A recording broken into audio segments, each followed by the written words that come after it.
here at the MaxTrac suspension booth at the SEMA show in Las Vegas, Nevada. I've got Bob. He's the man over here at MaxTrac suspension, and you've got some new stuff for these big nasty Dodges. Is that accurate? That's accurate. That's very accurate. We, there's been kits out for the Dodges, and we wanted to do something different. So we came up with our patented 4-link forged aluminum 6082 T6 aluminum suspension kit. Everybody else has, they have steel arms and intertubular steel arms, and it looks good and everything, but we wanted something special. So we went to the forged aluminum arms on ours, and it seemed to be hitting a home run for everybody. Now, how much weight does that save?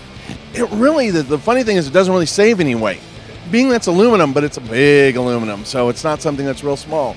Also, the link arms on these are fully adjustable on the fly. Now, everybody else, they have link arms on theirs, and you have to take them down, you got to spin the knob, you got to put them back in and check your alignment. What we do in ours is it's fully adjustable. That means you don't have to pull them down, they'll adjust right on the fly, and it makes it much easier to install, much easier to align. What's the benefit of switching to aluminum versus steel?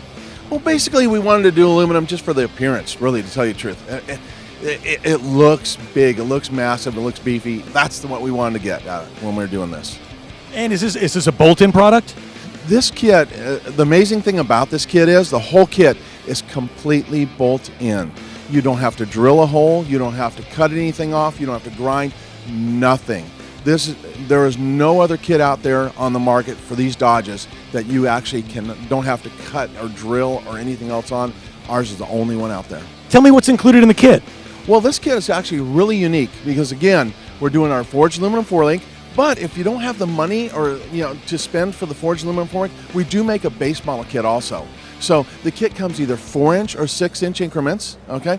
And it'll either come with the 4-link upgrade or you can do radius arm drops. So it's going to use the factory radius arms, and it's going to do the same thing. It's going to drop off the frame, no cutting, no welding, no drilling. It's going to be just a basic bolt-on kit. Other things that come with this kit we have is the best coil springs I can believe that I know of. We do a linear rate spring. It rides smooth through the whole suspension travel. Along with that, you're going to get your again, brake line extensions, you're going to get your sway bar links, you're going to get everything you need to put this kit on complete, and that covers the front. The back, if it's a 3500, it's going to come with blocks, U-bolts, and shocks in the back. If it's a 2500, which is a rear coil spring model, it's going to come with coil spring spacers, shocks, track bar bracket, sway bar links, and everything else you're going to need to put that kit on, and it's going to be complete. And what are the price points between the two different kits? They vary, and we have a base kit, and it starts out about $1,100, which is a very price-conscious kit. Not too many people can say they have a kit that's a complete kit like this that are $1,100, and then it goes up from there. If you want to do with Fox shocks, you're going to look at about $1,600, or if you want to go into the aluminum 4-link, you're going to look at about $2,900 with Fox shocks, about $2,500 with the MaxTrac shocks. Are you guys on social media? Yes, we are. You can look it up under MaxTrac Suspension on both Instagram and Facebook. Bob, thanks so much for taking us through the Dodge. I really appreciate it. Good stuff. MaxTracSuspension.com. That's where you can find all of your suspension needs. And stay tuned. We got more videos coming up.